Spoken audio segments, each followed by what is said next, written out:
Baik, Anda masih bersama kami dan kita lanjutkan dalam prajurit sore hari ini bersama Dandim 0724 Boyolali, Letkol Kavaleri Topri Daeng Balau. Baik, Komandan, tadi sebelum jeda dan sebelum terima telepon tadi sempat saya bertanya pada Komandan tentang menjaga hubungan kedekatan TNI, Kodim 0724 dengan masyarakat di Boyolali. Ini seperti apa?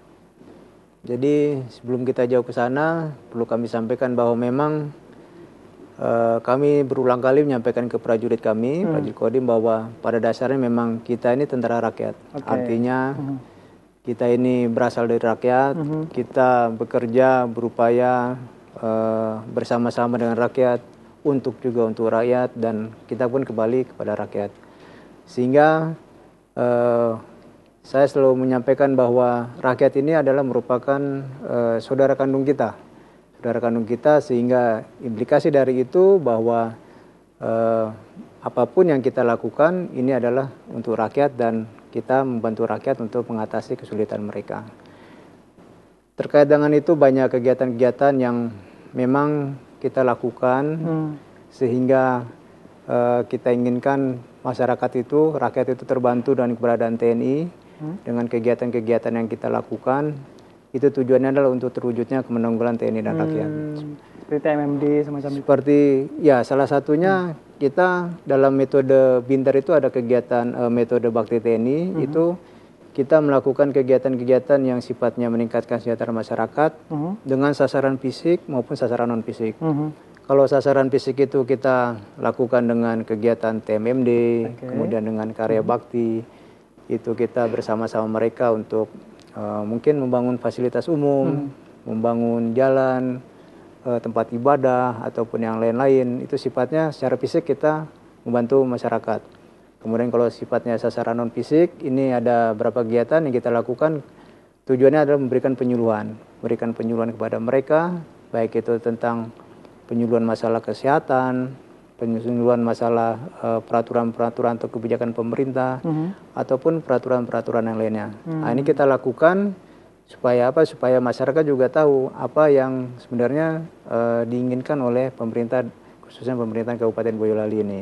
Oke, baik. Komandan, tadi di segmen awal saya ingat bahwa Komandan ketika menjelaskan tentang wilayah Boyolali disinggung tentang Boyolali yang rawan bencana. Betul. Nah, kita lihat saat ini kita masuk pada musim penghujan dan juga masih belum pada puncak musim penghujannya begitu ya. Nah, bagaimana dari Kodim 0724 ini sebagai sikap tanggap terhadap bencana yang akan terjadi barangkali, mudah-mudahan tidak terjadi, tapi ini sikap siap sedia dan istilahnya tanggap bencana nantinya.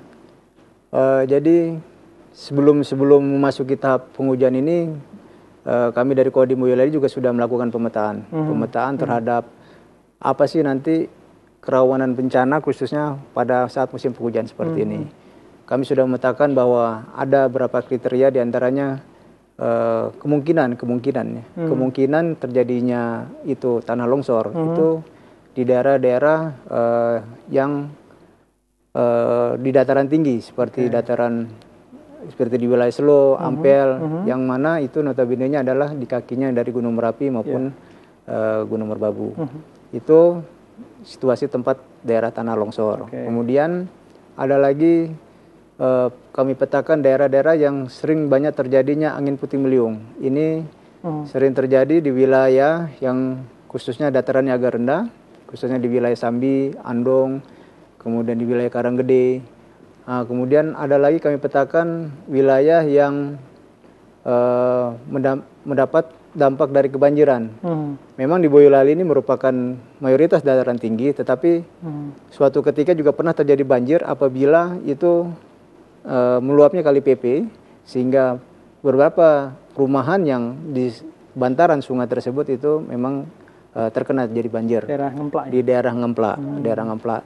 Memang tidak sampai berhari-hari, hanya sepintas saja, kurang lebih 2 jam atau 3 jam, tapi ya cukup merepotkan dari masyarakat setempat untuk melaksanakan pembersihannya. Itu banjir. Untuk banjir, kemudian itu tanah longsor, kemudian angin puting beliung. Di mana ini puting beliung potensi terjadinya? Kalau puting beliung ini itu ya prosesnya terjadi itu di wilayah dataran-dataran yang relatif agak rendah ataupun di wilayah utara. Tadi kami sampaikan di wilayah Amdong, kemudian di wilayah Sambi, kemudian di wilayah Wonoseboro. Nah, jadi wilayah yang kurang lebih di sektor ke arah utaranya Boyolali. Kesiapannya seperti apa dari kemarin selain pemetaan bencana tadi? Setelah kita pemetaan tersebut, tentunya kami juga melakukan kesiapan, baik itu personel kami sendiri, kemudian material kami siapkan lagi. Ada beberapa material yang sifatnya kami bisa lakukan untuk melakukan kegiatan pemberian terhadap bencana alam ini. Setelah itu kita nyatakan siap, maka yang kami lakukan juga tentunya kami berkomunikasi dengan BPBD. Kebetulan BPBD Boyolali ini bersebelahan dengan Kodim, sehingga gampang berkomunikasi. Kami pun berkoordinasi dengan instansi terkait seperti Polres, Dinas Sosial. Karena apa? Karena juga mereka mempunyai kemampuan dari segi peralatan, kemudian mempunyai segi logistik juga mereka mempunyai. Kemudian juga kami bekerja sama dengan relawan yang ada, baik itu di sekitar Boyolali ataupun di sekitar Boyolali yang lain itu seperti Klaten, Surakarta, Karanganyar itu sering bergabung juga sama kami. Termasuk juga kami bekerja sama dengan ormas-ormas yang lain seperti yang kami sering libatkan adalah dari RAPI. Nah, ini kami membentuk suatu komitmen bahwa dalam rangka untuk menanggulangi bencana ini kita sudah menyusun suatu SOP, walaupun ini hampir jadi. Jadi apabila nanti suatu bencana itu terjadi, maka pertama yang kita lakukan adalah sesuai prosedur itu, sesuai dengan bidangnya masing-masing, sehingga tidak ada instansi itu yang menonjolkan diri sendiri. Karena saya punya dapur lapangan, mungkin saya menggelar di sini.